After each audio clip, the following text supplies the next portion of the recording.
would like to thank BW Hotelier, the entire team, Mr. Khanna, Dr. Batra, for having us all here. I would like to first start with some stats. 700 hotels, 70,000 keys, 230 hotels by 2030, 350 hotels by 2035, 50 by 25. Now, what are these numbers? What do they signify? These are some of the targets that we have taken for ourselves to build the hospitality portfolio. Are these numbers doable? Most certainly. Are these numbers very ambitious? Definitely. However, we all have seen some very brilliant projects getting stalled, not because of lack of vision, but more so because of lack of velocity. Today, we are here to understand, to do a deep dive with the esteemed panel here, that what are the bottlenecks which impact our greenfield projects? Is it regulatory challenges which typically impact most of the projects? Are we talking about financial delays, or are we talking about basic construction challenges? India is one of the largest and one of the fastest growing hospitality market. However, the pace at which the greenfield projects move, at times they crawl. Good afternoon, everyone. I'm Sumbul Siddiqui. I head hospitality capital markets for Cushman and Wakefield. And today we have a powerhouse panel of operators, developers, and investors. The objective is, by the end of this session, we should be able to create a clear path, actionables, which would help us reduce the time for delivery by at least 30% by 2030. I would like to start the discussion with Mr. Sudeep Jain. You've worked across markets, across geographies. What are the key things, or the global best practices, I would rather say, that you think that we in India should emulate, should replicate, and put it out to ensure that we fast-track some of the projects that we have today? Very macro level, there are two or three things which make a difference. One is just the debt environment, right? So typically, again, you mentioned other geographies. If I remember, even 20 years ago when I was in the US, there was a different mechanism for construction loan and then operations loan. And typically, the construction loan got taken out when the ops started, right? Which was usually short-term, 3-4 years loan and at different terms. And then when the hotel became operational, that was at a much lower interest rate, much higher amortization and so on. And I think we in India have not yet evolved to that market, even though we are a predominantly new build market, and I'm saying the US, where new build was still a lesser percentage of the overall development. And I think I'm hoping that we will evolve to that sort of underwriting, if you will, because I think the construction risk versus the operating risk are very different. At the moment, we lump it all together with moratoriums and so on. The second thing is just the process of construction. I think very rarely did you encounter a project in overseas where once the design phase was sort of completed, that there were changes, right? By the way, now I want to move this from here to there and so on, which usually does encounter some delays in the project. And I think that still happens in our projects today, I think, because of either some regulatory change or someone decides that, hey, I think this may be a better development this way, or I would prefer to do that. And the last thing is just the mode of construction. We are still a very bricks and mortar construction. We are evolved into a little bit of sort of steel construction, girders and all cut to size. But we haven't yet evolved to the drywall and so on, because labor is significantly cheaper here than the materials. So what takes a much shorter time frame overseas to construct is a much larger time frame here. And then the last leg, once you finish the hotel, then the level of licenses and the regulatory issues which you've got to face to get it operationalized is significantly more challenging in this environment than the developed countries overseas. I'm not saying that it's every country. I think similar challenges occur in other places of the world. But if you compare to where I've worked in the US, UK, Australia, I think that's where we find that those are things which speed up the development process, if you will, and facilitate that development. So Just adding to that, in terms of single window clearances, do you think that is the need of the hour today for our country? So, the word single window of clearance is very misused, right? And I'll tell you why. Because if you talk to the Ministry of Tourism, they'll say single window of clearance is for all the licenses we control, but not the licenses controlled by the state. So if you talk to the states, which is tourism is a state subject, you talk to the states, they say, oh yeah, our single window is for our clearances, right? It's not for all the other clearances. So, so I think, when we talk to a developer and we say, hey, by the way, single window of clearance, they typically assume if I need X number of licenses, I can go to one window and get all X. That's not the case today. I think those X's are probably broken up into 4 or 5 different bodies. So there is no, and I just do not think that that's going to change significantly in the near term, right? That there'll be one apex body where you can go to and say, hey, listen, I'm building a hotel, I need environmental, I got this also, that also, labor also, EPA, that you can just go to one and they'll do it all. I think if we are betting our time frame based on single window of clearance, I think we are underwriting wrong. Point, very valid point. I would like to understand from you, Nikhil, Radisson has one of the fastest expansion pipelines in India currently. What processes or partnerships you think have helped you cut through the delays, or you would want to put those processes out, which would ensure that the timeline gets reduced? Thanks for the question, and good afternoon, everyone. A lot of it is Sudeep's already said, right? But our growth story has been really the partnerships that we've had with existing owners and them coming back. So 134 operating, we finished 150 operating hotels by the end of this year, which is December. Pipeline of 74 hotels. But a lot of those pipeline hotels are with existing owners who have at least multi-properties with us and want to grow with us. So that's really the strength, I think, other than relationships. When it comes to construction, and I think, again, Sudeep said that we lack where we are compared to more developed countries on the speed of construction. And there are lots of, let's just say, experiments that are available, but they've not been implemented in this country at scale. And that is where we need to go.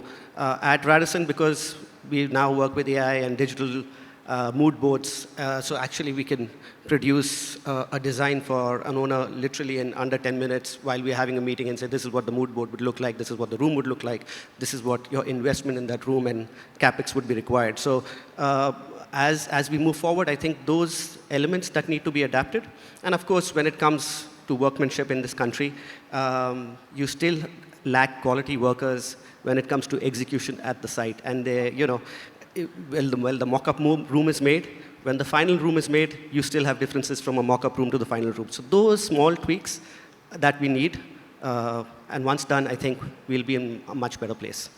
So Nikhil, just an add-on question there. Do you also have some kind of pre-approved design templates that you follow, or it's every time it's a new design that you would have to start with? Sumbul, all brands have their own design templates. All of us sitting here will tell you that this is the design template for this brand, and this is what you need to do, right?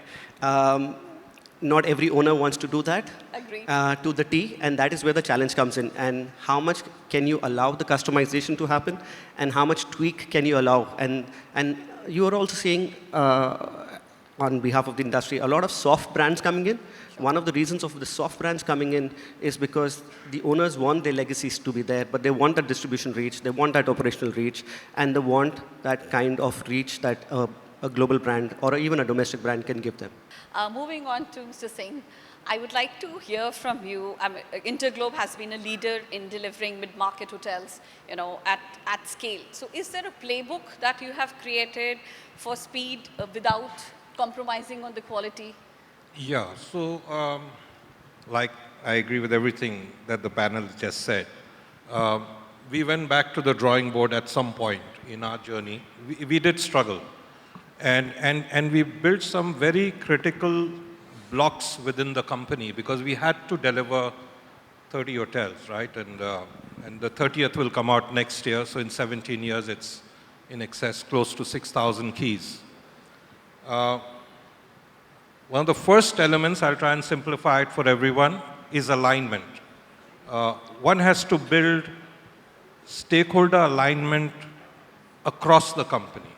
When I say stakeholders, it means JV partners, it means your colleagues, it means your operators, to some extent, the government as well, so you understand. I was just talking to my ex-colleague here, Manoj, who's right there, and he'd just come back from this investment forum in Hong Kong. India's nowhere on the investment list for outside equity right now. The critical issue is development risk. So that's what we did, solid alignment, lots of cross-functional involvement across all key stakeholders, planning.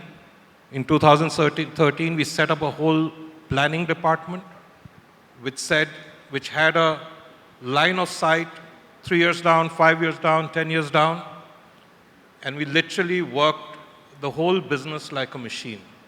So you need a lot of empowerment in the system, you need a lot of checks and balances in the system. And along with that, we also built a culture of excellence, not just in how we were building hotels, but across everything, across all our processes. We were far ahead on our ESG commitments, which we crafted for ourselves. The company got Golden Peacock Awards for the way our financials were delivered. We became big and great places to work. So it's a whole big culture that you built up. But having said that, that's the internal part of it. The external challenges are still significant. And like many industries, this industry is also crying for reforms on the development side, on the build side. I think a lot of work has to be done there still. A public-private partnership would have in unlocking the bottlenecks for these projects? Yes, absolutely. Well, not for these projects, but they could be larger sort of, when development at scale happens. We were there, we did an sort of an institutional run when we built out these 30 hotels. But let's say in the country there's a fair amount of real estate lying. So on the infra side, there's been many successful PPPs that have happened, whether it's in highways, whether it's even more recently in Andaman and Nicobar. Right. Worldwide, they have done very well. So that's an area definitely around skilling. I think there's a big skilling paucity in the country, even though we are where we are, and we tout a demographic dividend. We are clearly not encashing on it. But there are a couple of things that we need to be careful about on PPP. There should be a solid legal framework. So there's continuity for whoever's going to come and invest. I think that's fundamental. A lot of PPPs get challenged on the question of quality versus cost. Projects have to be sustainable. We are a development country. We will go through seismic demand-supply curves, and there should be enough maturity on both sides for a legal framework that we manage those ups and downs so that the investing partner doesn't get ruled out. And you can't run PPPs, and there's been enough examples. UK went through it to 2008. Australia had very successful examples. You can't run PPPs through marquee projects. There has to be a pipeline. So people internally can build scale and then deploy that scale in a country of that size. So people investing in PPP know there's a line of sight, 3 years, 5 years, 10 years, and you build your organization. So no marquee sites, you need to build a pipeline even for PPP partners. Going on to Anika. Anika, IHCL as a brand has delivered projects across metros, across tier 2, tier 3 cities.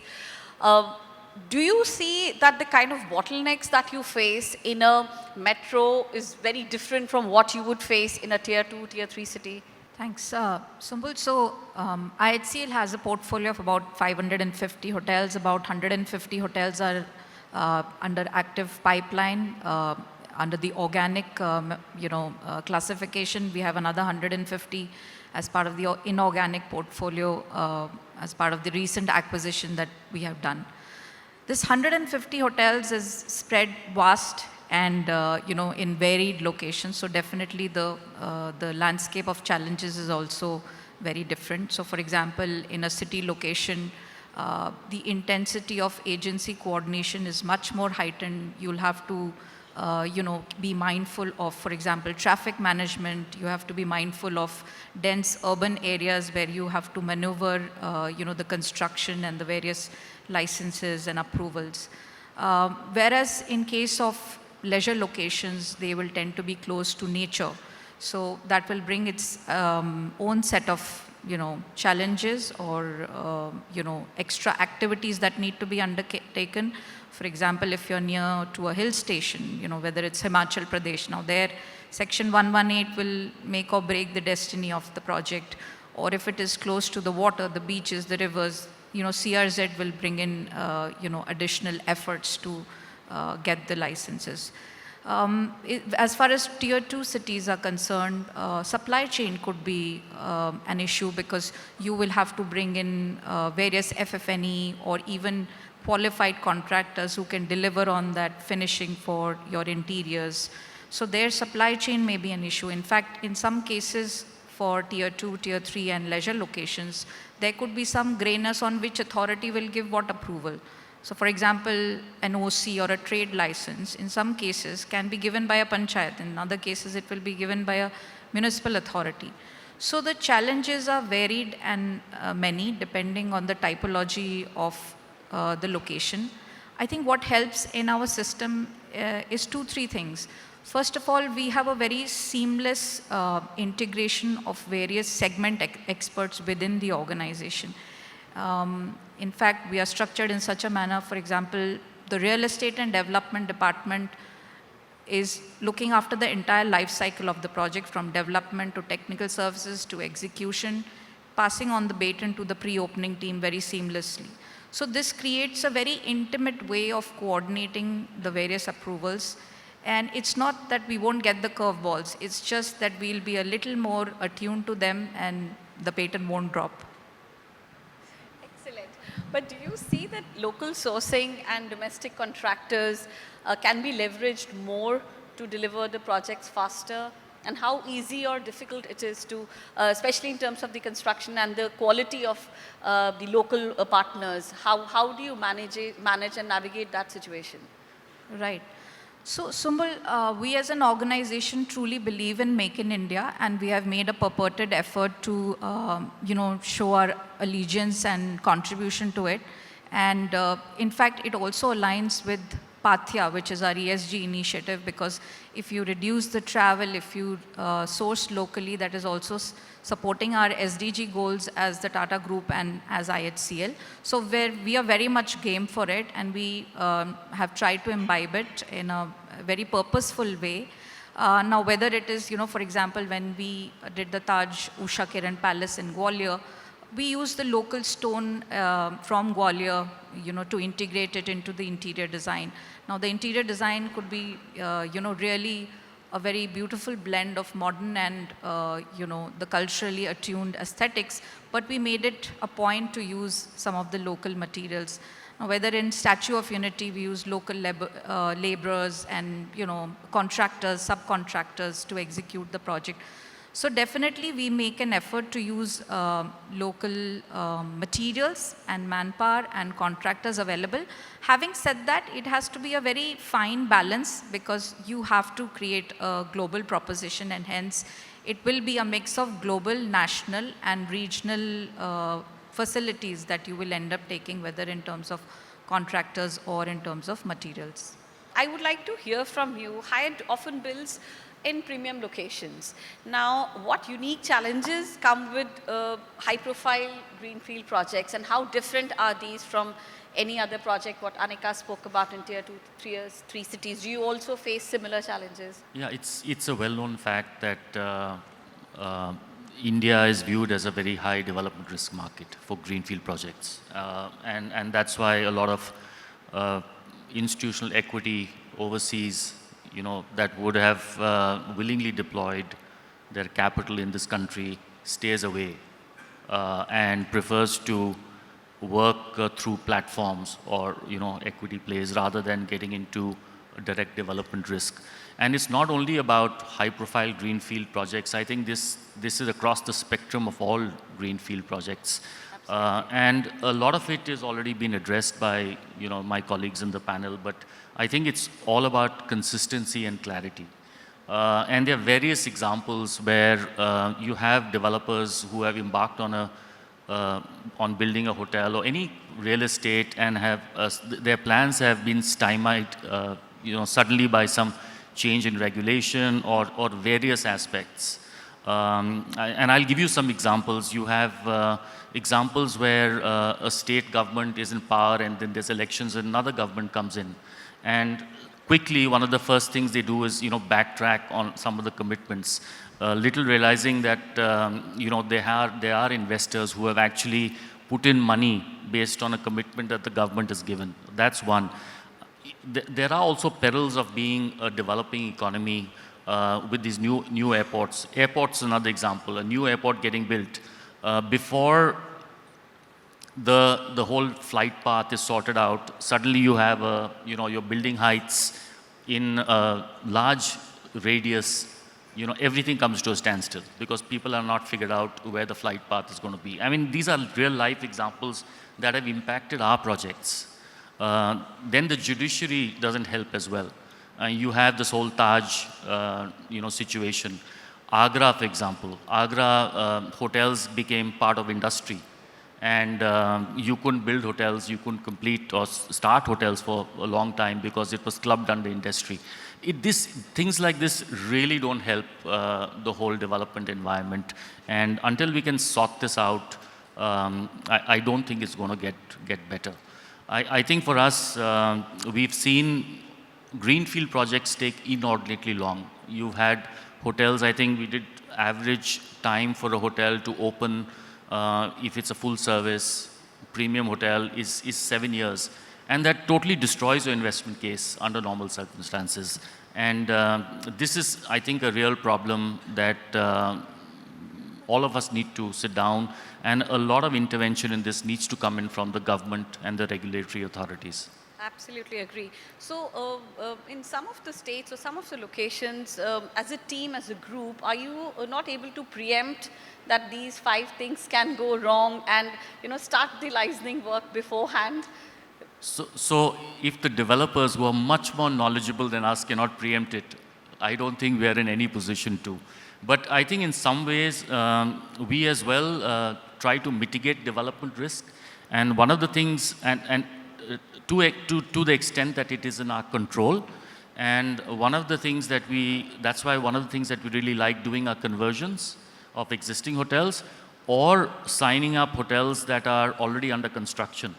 And I think we've seen that strategy and that approach bear fruit, where, again, I mean, we did sign over the last few years, whatever hotels that we signed that were under development or on early stages of construction have all opened within 36 months on an average. Some within 24, some 35, 40 months.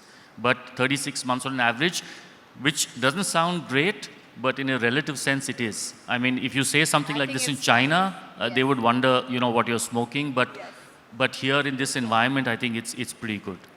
Thank you. Also, just an add-on question to that. Do you think that there are some incentives that, if they are given to the owners, they would be able to adapt faster build technologies more in order to deliver the projects? It could be from, tax related or any other rebates.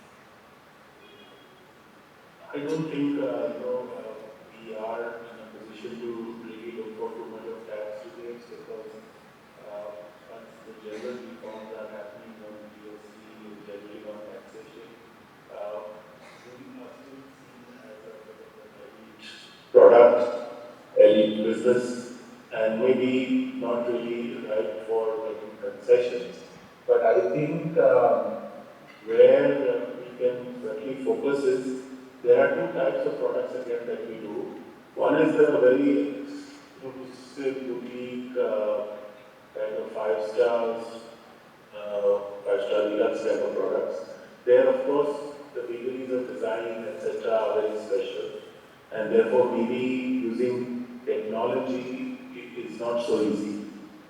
Whereas there are other products, which are 4-star and below, where we can really standardize and do faster work because what we are looking for there is delivering efficiency over a lot of razzmatazz. So, of course, there is a certain amount of experience that you want to give, but you don't have to make that very, very bespoke, and you can really do a lot of standardization there. So there, possibility of using prefab technology or pre-built materials can definitely come of use. Thank you so much. I would like to hear from you, Sudeep, a little bit more in terms of the prefab technology and the other elements that you think would enable us to move faster and deliver, a better product as well. So I think people are evaluating those technologies and so on. I think it's, it goes down to, again, labor cost. It's a cost-benefit analysis which people are doing. Listen, the owners, the builders are, savvy. They're in a position because of their business acumen, right? And so they evaluate the project on its merits. I think given the fact that labor relative to other parts of the world is much cheaper here, I think naturally, so far we've seen in a lot of projects that the construction, the traditional way of construction is still the preferred way of construction. If you've already got a hotel and it's structurally sound and you can add 2 more floors on top of it, is where they may evaluate, because the shutdown of the hotel is an expensive affair in India today. But very rarely am I seeing at the moment in new construction where people are saying, oh, I'll do prefab. They moved on to what they call is, and I'll give you the example. In Changi Airport, we've got the Crown Plaza, and that was all built off-site and then assembled like a make-and-all set, on-site. Wow. Because it was close to the airport. We had height restrictions. We didn't want the hotel to shut down. It was done, and there's a video on YouTube. You can see how that was done. But that was, a class apart. I'm not 100% sure that today we may be ready for it, or it may make financial sense. I think evaluation's taking place, but I think we still have ways to go there. I would like to hear from you, Mr. Singh, in terms of what you see as the biggest opportunity, the policy reform part or the financing innovation. Do you see that also as a challenge? There are many things that can, see, first of all, the industry has to stabilize. And I'll answer it in 2 ways to paint this picture. So we have an industry that's growing, we have an economy that's growing. So what's holding us back? All the regulatory stuff that we spoke about. That's one side of it. We can come up with REITs in the future, but REITs won't come up in India because we're waiting for the markets to stabilize, right? Because income from hotels is not counted as an income in a REIT structure. So we are far away from that. Should there be alternate investment funds? Hospitality doesn't have it. If you were to just look at real estate, they have taken almost 75,000 crores of alternate investment fund, which is funds created by HNI, so on and so forth. So wo bhi nahi hai, so that is also not there. Maybe the government can think of some investment, sustainability-linked bonds or some sort of bonds, infra status, stuff like that. Very weak. But I'll tell you, at the center of it is just our cost to build, because our regulatory reforms are not coming through. Yep. We have to build more parking because the civic amenities don't exist.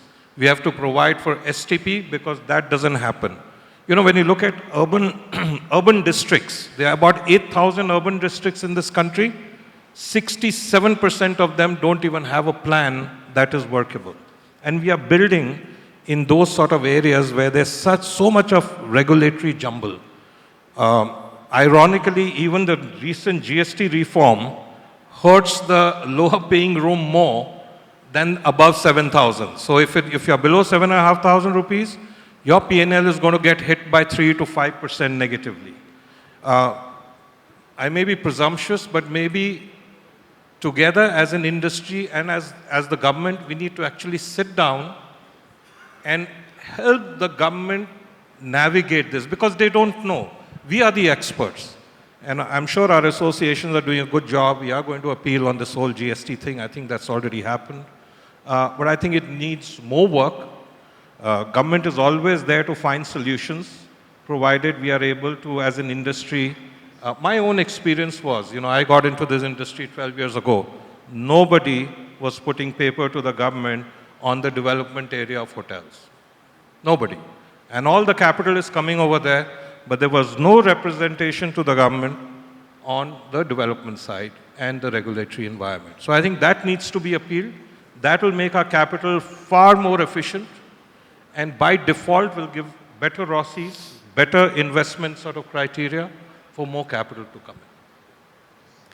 Thank you so much. Dhruva, in terms of, land acquisition and early approvals, is that also a challenge that the owners today face with you, when you are interacting with them, or that's something which is already taken care of? Typically, when we get into a conversation with the owner and this is outside, this is outside the regulatory framework. I just wanted to understand from a land acquisition point of view. typically when I was saying when we get into an agreement, definitive agreement with the owner, they've already crossed that bridge. Land has already been acquired and zoning is in place. But from what I understand, especially in leisure markets, it's a long and cumbersome process. And many a time the process takes many years because land holdings are small in rural and leisure markets in those environments. And it takes a lot of time, energy and effort to aggregate 10 acres or 20 acres. So it obviously needs a lot of foresight and dedication for those investors. But when we get into an agreement, that's already done. The single most thing that you would want to get tackled first? Are we looking at some kind of financing innovations like Mr. Singh mentioned, looking at some AIF to come in, put in some funds there, or for you it's more to do managing and navigating the legal and the regulatory framework? So the reality is we're still a HNI market when it comes to developers, right? You're seeing institutional funding come in, but it's trickling in, and you will see growth of it. To JB's point, like he's talking about us educating the government on reforms. I think it's similar even for owners. I mean, you have an owner who will come and say, I want to build a Taj Mahal, I want to build a 5-star hotel, I want your best brand. And then you ask him, okay, tell us the plot size. He'll say, I have half an acre. All right? Then you tell him, then you move forward and you say, oh, it'll be a mid-scale hotel, yada, yada, yada. And then he'll say, okay, I have a great architect who will do this hotel for us. Who's this architect? Oh, he built my farmhouse for me. So then you have to tell him, listen, an eye doctor and a heart surgeon are different. You need the consultants that we have because they understand the MEP, they understand the hotel, and they'll build the hotel in a certain fashion for you. And they'll build it faster. So I think it's also about educating the consumer, the HNIs, the institutional investors, of course, get it. And you will see more and more institutional investments coming. But largely, India today continues to be an HNI market, and I don't see that changing at least for the next 4 or 5 years drastically. Right. And anything in terms of the regulatory framework, do you also see that how closely as a single industry body that we need to sit down, understand while single window clearances is not really a single window, but probably with multiple ministries coming in together, we create that body to share these are the pain points so that we can move faster? Well, I think Mr. Kachu is in the audience. He is the president of HAI. So HAI, Faith, yes. FHRI, they're all doing their job in working with the government and trying to move the needle. It will eventually happen. How much and how, because it's a state subject, a center subject, I think a lot of it has already been said. But it'll take time in a country like ours. I don't see that changing, at least in the next 2 years. And Sudeep, see, utopian thought it is, single window clearance, because there are so many departments and so many ministries.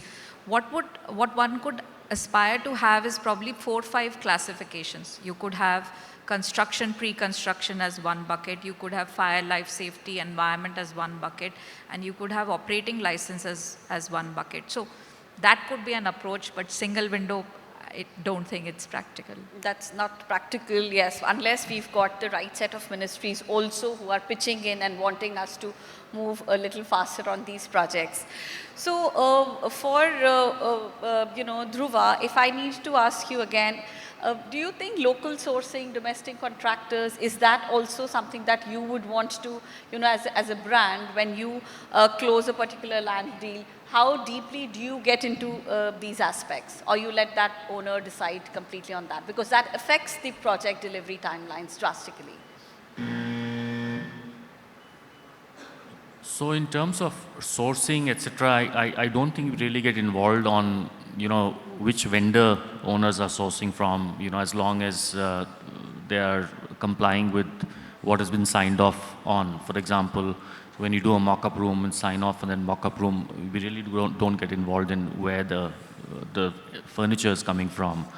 But in terms of consultants, we are certainly involved in the key consultants for our projects, like, and again, this varies by brand, architects, interior designers, MEP, etc.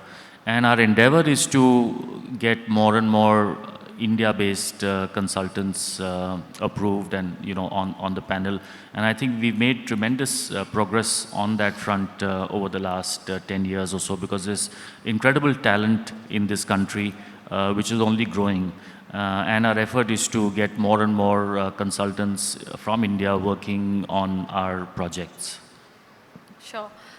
Thank you so much. Thank you, everyone. I would just like to sum up the discussion by saying that speed isn't a luxury anymore. It's a necessity. What we've heard today is that the bottlenecks are definitely real, but at the same time solvable. Creating that single window clearance or an equivalent of that definitely is the need of the hour. Owners want more, clarity in terms of getting some of these approvals done at a much faster pace. Operators definitely stress upon the standardization. I would like to close this by saying 2-3 points. First is that because in hospitality, every delay is a missed check-in. Every bottleneck is a lost business, and every stalled project is a story that has not got told. So let's build faster, smarter, and together, because Indian hospitality future isn't waiting, and neither should we. Thank you so much, everyone. Thank you.